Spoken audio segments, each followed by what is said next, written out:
Assalamualaikum warahmatullahi wabarakatuh. Perkenalkan, nama saya Mawati dengan NIM 23360006. Saya dari kelompok 1. Di sini saya akan membawakan materi tentang pengelolaan obat.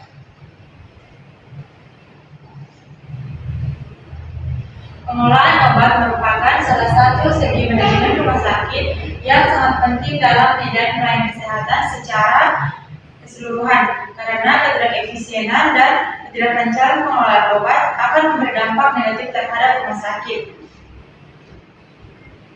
Penyimpanan obat menjaga mutu, stabilitas, dan keamanan obat. Suhu penyimpanan disesuaikan, ruangan 15 sampai 25 derajat Celcius, dingin 2 sampai 8 derajat Celcius, beku minus 20 derajat Celcius. Hindari sinar matahari langsung dan kelembaban.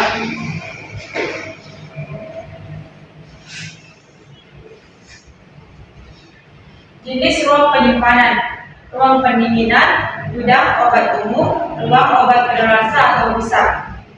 Kode obat: kode unik tiap obat untuk identifikasi dan pelacakan.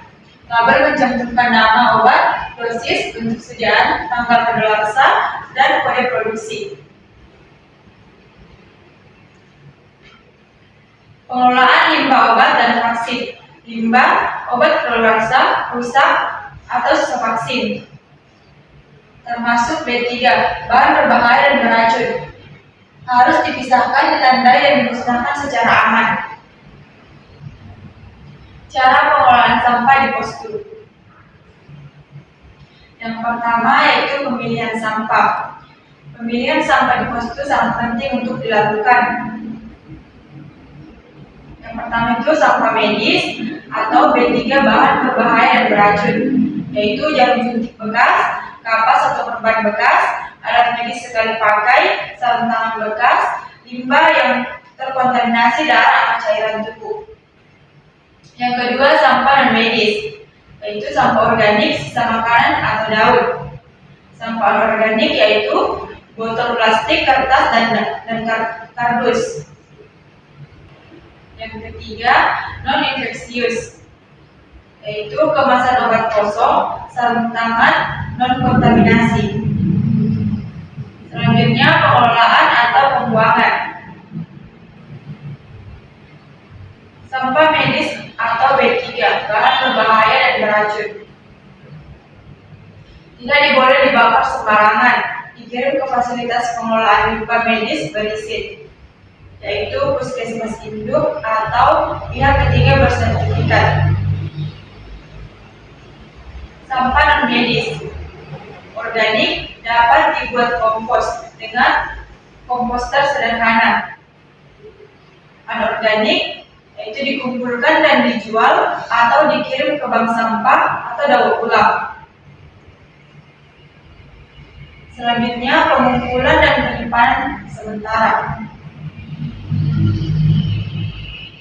Gunakan wadah tertutup dan berlabel jelas. Sampah medis harus disimpan di tempat khusus dan tidak tercampur. Rutin dikumpulkan setiap hari atau sesuai frekuensi kegiatan di postur. Hindari menimbun limbah terlalu lama, minimal 2 hari untuk medis.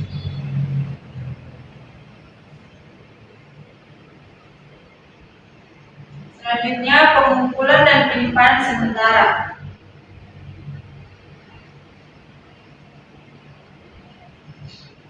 Gunakan wadah tertutup dan tahan bocor. Wadah limbah tajam atau safety box harus keras, tidak tembus jarum.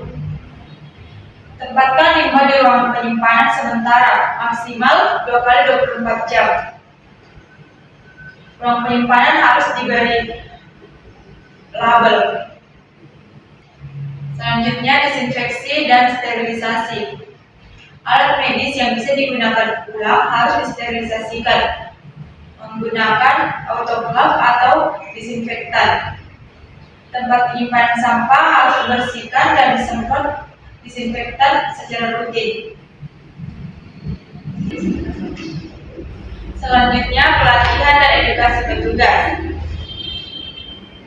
yaitu yang pertama cara memilah sampah, yang kedua menggunakan APD atau sarung tangan dan masker, yang ketiga risiko limbah medis, yang keempat prosedur darurat bila terjadi cedera akibat limbah tajam.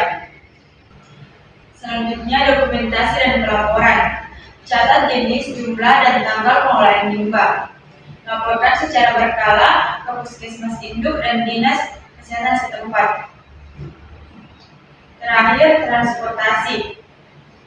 Limbah dari postur biasanya dibawa ke Puskesmas Induk atau fasilitas yang memiliki izin pengolahan limbah medis.